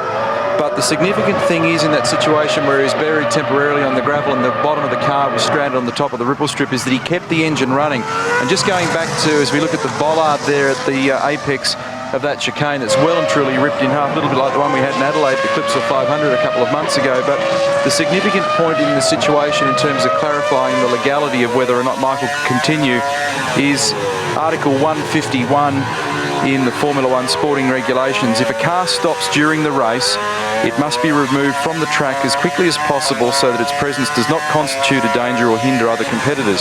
If the driver is unable to drive the car from a dangerous position, it shall be the duty of the marshals to assist him. If any such assistance results in the engine starting and the driver rejoining the race, the car will be excluded from the results of the race. And clearly the engine was running, so I don't think it's going to be an issue. Incidentally, Mark Webber is 7th and in the points, which is fantastic news. In fact, has picked up his lap pace with a full load of fuel on, and so he's on target at the moment to get back in the game and score more valuable points for himself and for Jaguar and Michelin. Another tradesman-like performance there from Webber as we get set to rejoin. Martin and James, you're looking at the battle for 4th. Solid drive from Coulthard as well under the circumstances.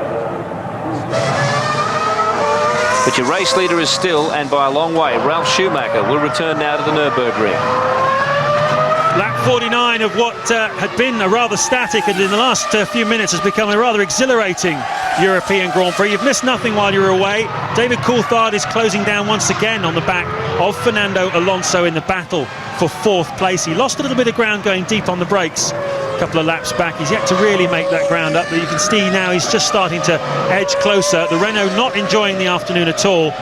Alonso struggling with the handling. At the front, Ralf Schumacher still leads by just under 20 seconds from teammate Juan Montoya, who put a spirited move on Michael Schumacher to try and take 2nd place away from the Ferrari driver. They were side by side down into the hairpin. Schumacher on the inside, Montoya on the outside, and Schumacher spun and had to get a push restart. We're still looking into exactly what the ramifications of that going to be.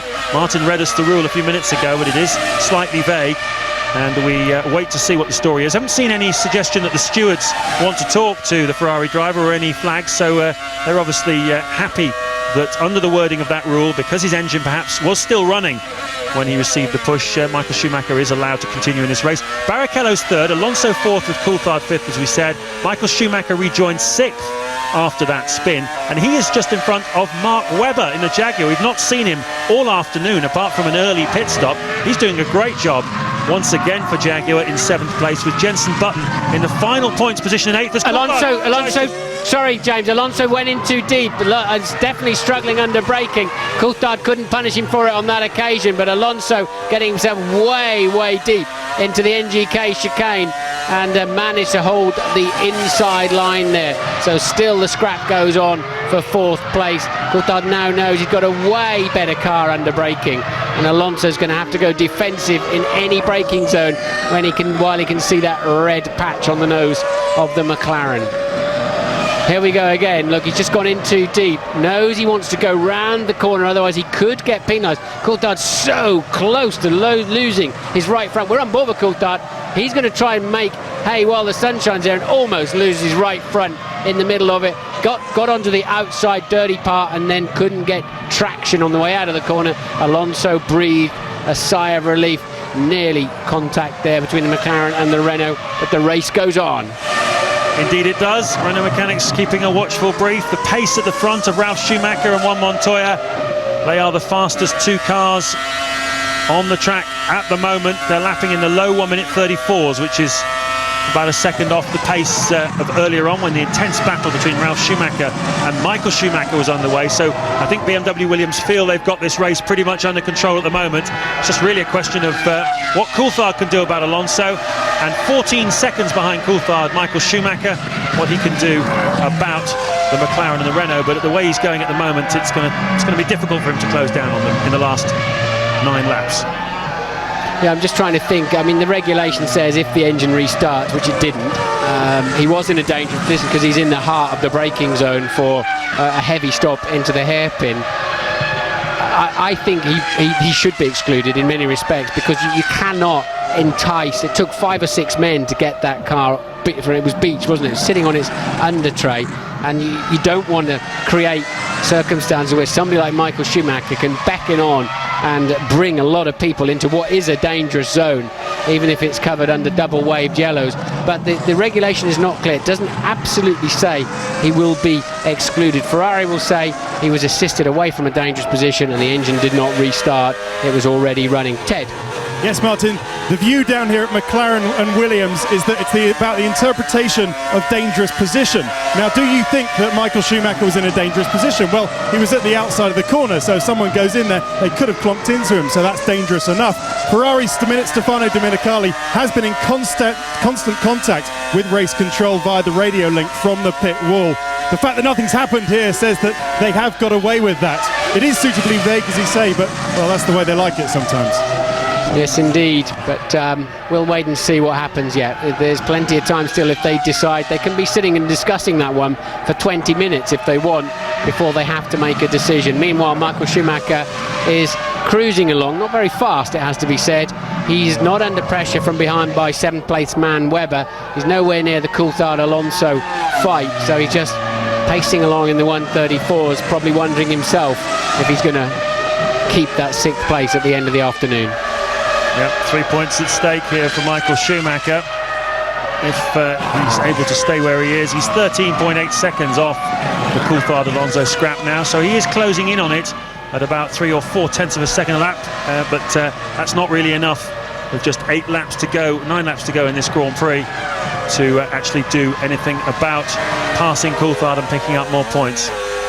Well, we saw the tail end, I think, of Coulthard having another go down into turn 1. We didn't see the action. We are about to see the action, and look, Coulthard carrying a lot more speed in, or if he doesn't run into the back of Alonso, he'll pass him or run into the back of him the way he's going at the moment. I'm not sure which. Alonso really covering his bases early, getting the car turned into the corner and blocking off the apex. So time running out for David Coulthard then to snatch that 4th place. Ralf Schumacher leading this man, Montoya, by 18.7 seconds. Barrichello, barely spoken about Barrichello, have we? He's now lapping 136. He's lost another 3 seconds, so has Barrichello got a bit of a drama in there somewhere? He's in a very comfortable 3rd place, but miles off the pace of these leading Williams. Quite a bit at stake then on the decision of the stewards, etc., regarding the Michael Schumacher push situation. Going into the French Grand Prix next Sunday, if Michael's allowed to collect his 6th place, which he looks on target for at the moment, he would be on 57 World Championship points to Kimi Raikkonen's 51. If he were not able to keep those points, he would be on 54 versus 51. As we enter the second half of the World Championship, it's close enough, 6 points, but still a bit of a breathing space with 10 points for a win, 8 points for second place as it is now. Magny-Cours expected to be very much a Michelin track. Raikkonen very strong there last year, Williams very strong. So Michael Schumacher could do with the extra 3 points really going into Magny-Cours, couldn't he? Certainly could. I think that was a pivotal point of this year's World Championship. Michael not punishing to the maximum effect the McLaren engine failure today, and Coulthard looking ever closer now, and we know he's been quick under braking down into the hairpin. He'll have to go around the outside as Montoya did if he wants to take the place, because Alonso driving very, very sensibly indeed in terms of making his car feel as much important track as possible on the way into the corners. Good fight then from Alonso and Coulthard. Yes, it's going to be interesting, isn't it, the decision of McLaren. There's a lot of talk this weekend about the new car. The MP418 suffered yet another accident in the hands of Alex Wurz in testing. That's the 2nd major accident it's had. Obviously the McLaren team very happy with the pace of their car. Kimi Raikkonen getting pole here this weekend with it. Nothing wrong with its speed, as we saw in the early part of this Grand Prix. So no real rush to get the MP418 out onto the track. They had talked about Silverstone as a possible start date. I think that accident of Wurz's has set back the programme sufficiently to mean that it'll have to be a later date. And of course we've got a testing ban throughout the summer recess in August, so they won't be able to test the car until after the Hungarian Grand Prix at the back end of August, which would suggest that the earliest we'll see it now is probably either Hungary or Monza. Villeneuve out of the Grand Prix. He was in 15th place, and they're giving us a button caption, but I can assure you that is definitely Jacques Villeneuve there. Oh, there we are, off the racetrack. So, at the end of this lap, there'll be 6 to go at the Nürburgring. Ralf Schumacher comfortably in front, Montoya 2nd, Barrichello 3rd, Alonso 4th, Coulthard 5th, still right at the back of the Renault. Lot to come. Here's that battle there from those two before the end of this Grand Prix, I fancy. Michael Schumacher 6th, Webber going very well in 7th, Button 8th.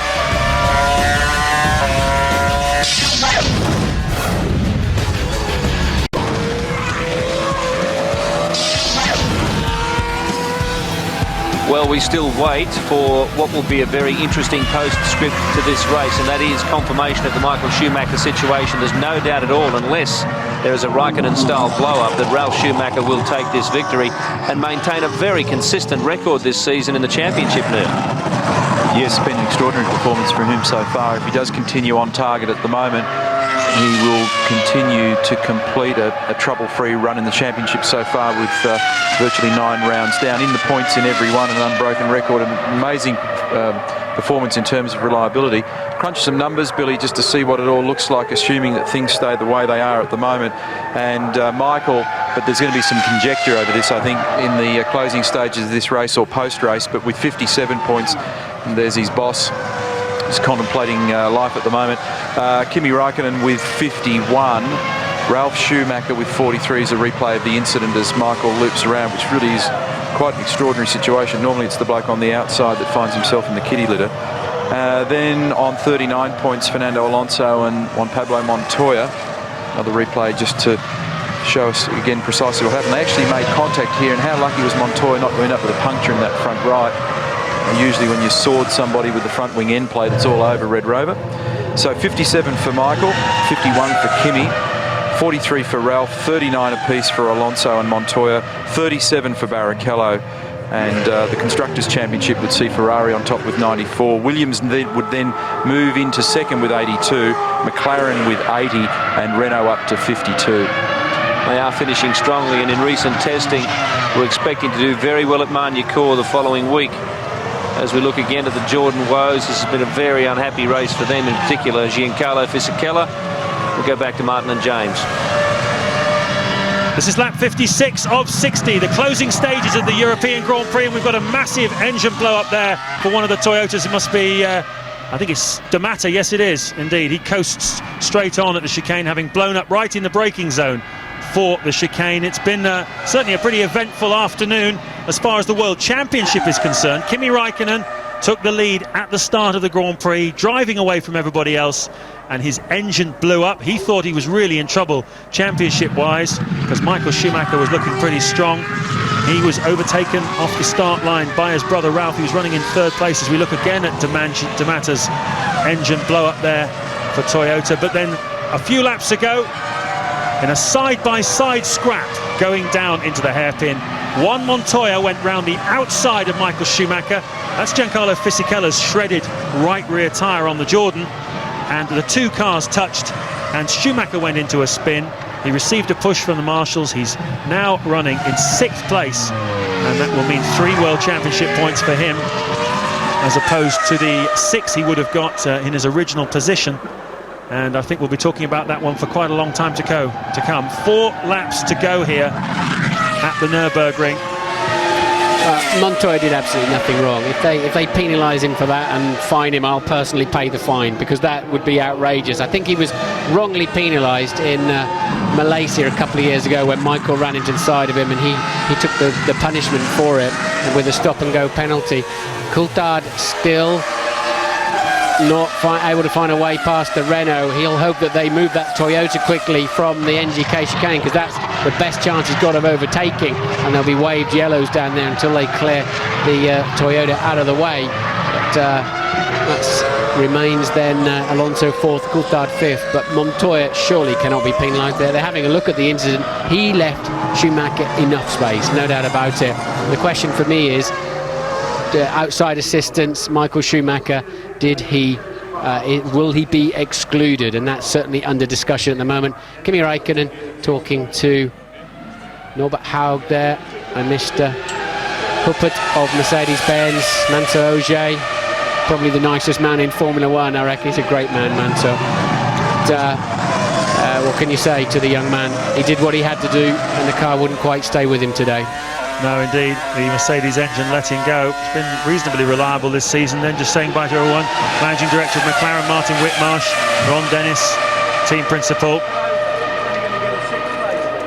He's only going to get 6th place. That's what he's telling him. Maybe. That's what you call the arm around the shoulder technique of team management. Ted. Well, I've been into Ferrari, spoken to the men there. They don't anticipate getting a fine for this, or a penalty rather. They say they're... Whoa, Ted, sorry. David Coulthard massively different in speed from Alonso under braking into the chicane. What was going on then? Was it stuck throttle, do you think? No. I think he was just getting ready to have a go at and misjudged quite where Alonso was going to brake. Alonso with clearly under braking problems, and Coulthard came with such a speed differential, and I think he'll be feeling that Alonso took the inside line and then moved one more time to regain the outside line. We'll have to see a replay of that, because we were virtually on to the incident as it happened. Coulthard out of the Grand Prix, beached in the gravel trap, no points for McLaren, and here we see it. Look, Alonso goes inside, and David started to move inside, and basically just got a little bit too close to the back of the Renault. Here we are on board. He's going to try and go left, and just as he goes left, Alonso jinks left. David then has to drive to the right hand side. One of those things, a difficult one to call, but clearly Coulthard very surprised by the movement on the track of the Renault. I think it's just actually personally unfortunate that he'd tried to go left as Alonso decided to cover his base. And the differential in speed is explained by the fact that David had yet to hit the brake pedal, whereas Alonso, moving across, did hit the brake at the same time. Yeah, it's lucky David didn't run into the back of the Renault, because it would have launched him straight into the sky. And into the TV compound, actually, which is right on the outside of there. That would have been pretty painful. Bouncing along then, David Coulthard, into his 4th retirement of this, what is proving to be a pretty sorry season for the Scotsman. After so much promise, winning the first Grand Prix. And no points at all then for the McLaren Mercedes squad. 2 to go. We're heading for yet another 18 points for Williams-BMW. They had 29 in the 2 previous Grand Prix. A win for Montoya in Monaco, 2nd and 3rd in Montreal 2 weeks ago, and now a 1-2. Williams are definitely back in the hunt, announcing this weekend the $1 billion deal with BMW that takes them through for another 5 years after the end of the current one to 2009. It's been a really buoyant weekend, you have to say, for Williams-BMW.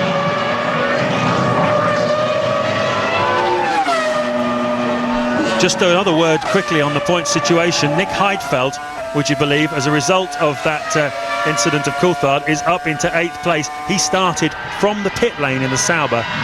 That's a remarkable effort for the German. His teammate Heinz-Harald Frentzen is 9th, and well, Heidfeld's been mega today, hasn't he? We haven't seen very much of him, but that's a great effort. Webber up to 6th, 3 more points for Jaguar, 2 points for Jenson Button in 7th place. That's salvaged something for them from what's been a pretty unpromising weekend otherwise. And as I say, Heidfeld picking up a point for 8th. Yeah, so I'm keen to go back to Ted, and we were listening to him before we saw the Coulthard incident, and just hear what Ferrari think about a potential penalty for Michael Schumacher.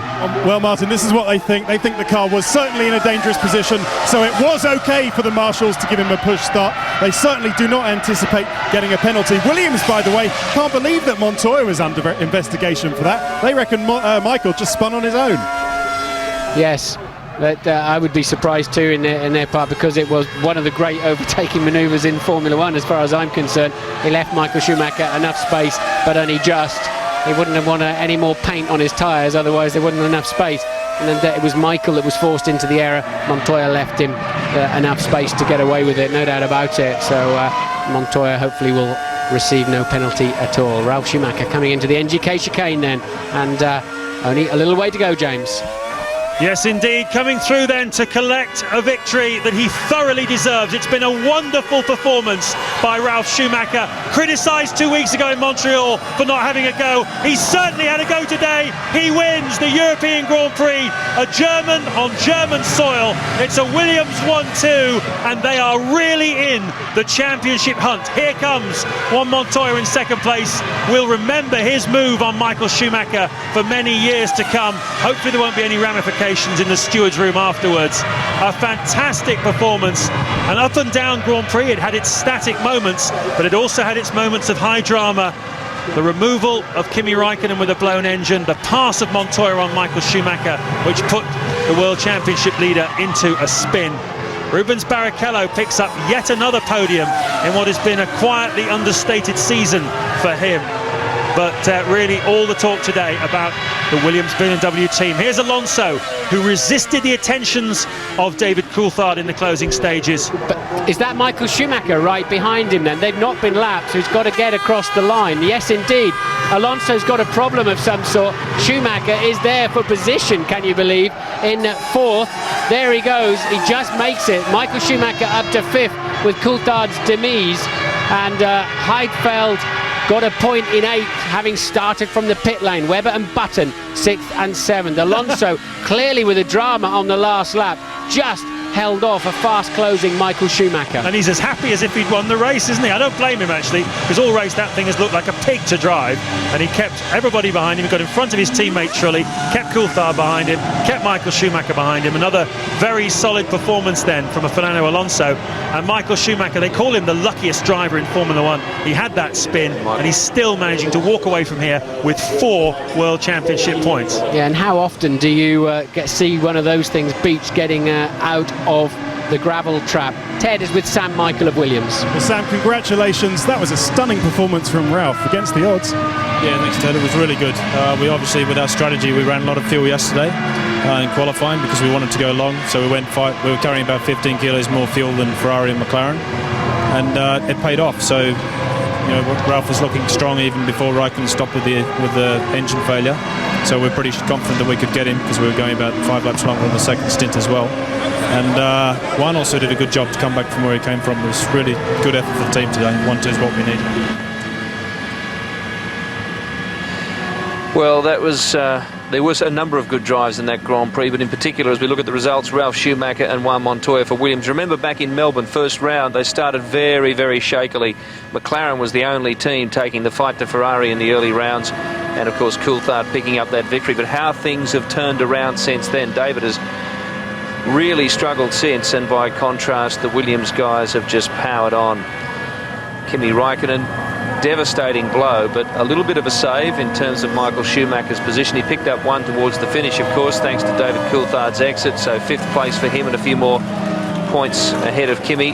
And Mark Webber, a good, solid, tradesman-like performance again, Neil. He picked up places towards the end, largely through DNFs ahead of him, but you got to be there. He did a great job, and in fact that's the best result for him for the season so far, in position 6 and more valuable points, as you point out. But what a great moment for this man, for the German, for Ralf Schumacher. About 300,000 Germans they expect through this circuit across the weekend. They'll be pretty happy. They'll be thrilled, and his team absolutely thrilled with this performance, and it comes on the back of some very strong testing performances at Silverstone last week. 3 days there for Montoya and came away with top position, and they've made genuine gains with this car. Intensive work. They're celebrating a new extended contract with BMW. That's Herbie Blash from the FIA there, just guiding Ralph up to the podium. And this is very good news for Williams in terms of the Constructors' Championship. It gives them valuable points. It rockets them up to 82 points now. They're in the game. And Rubens, a bit quiet today, didn't see a lot of him, but still a good solid performance from him. It's kind of a hallmark of his championship to date. When we come back from the break, of course, we'll join the drivers on the podium and hear what they have to say in quite an eventful Nürburgring Grand Prix. And that's just one of the events right there. We'll be back shortly.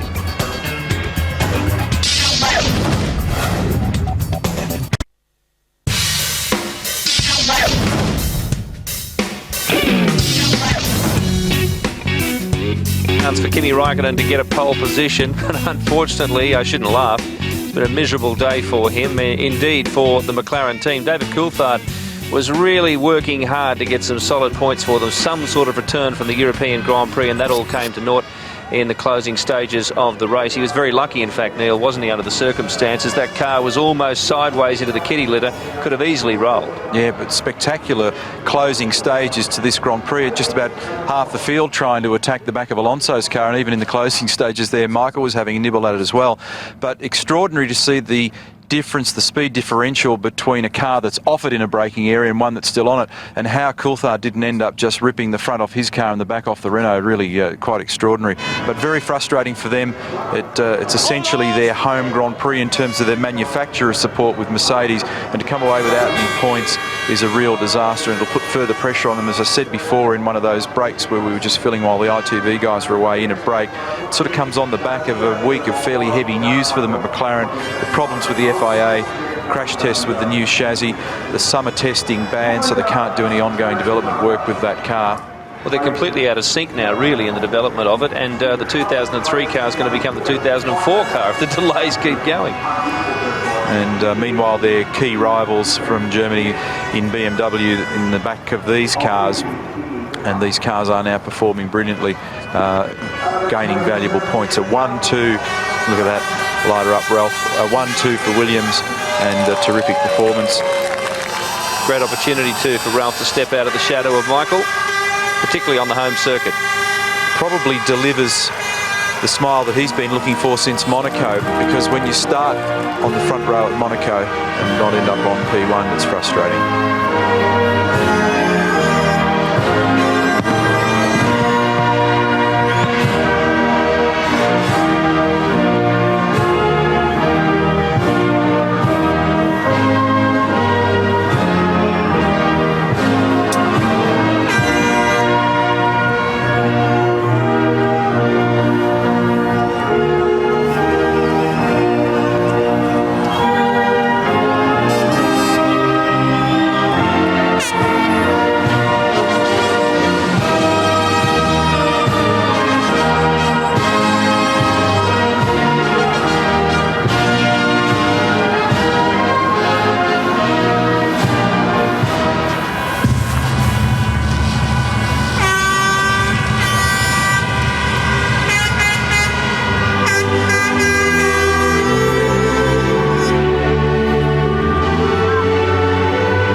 Great time for Ralph to break through.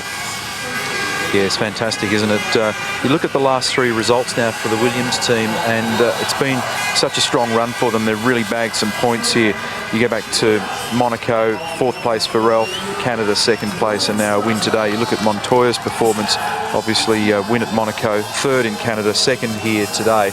So really pulling together critical points now when it matters. Ralph raced here 17 times as a junior. He scored his first win here, in fact, in 1993 in a BMW-powered Formula Junior. I'm sure those memories are a long way away as he savours the moment on the podium with Juan Montoya, his teammate, and Rubens Barrichello. And rarely do we see Michael Schumacher in recent times miss out on the podium while the car is still running at the end of the race. We'll come back with more after this.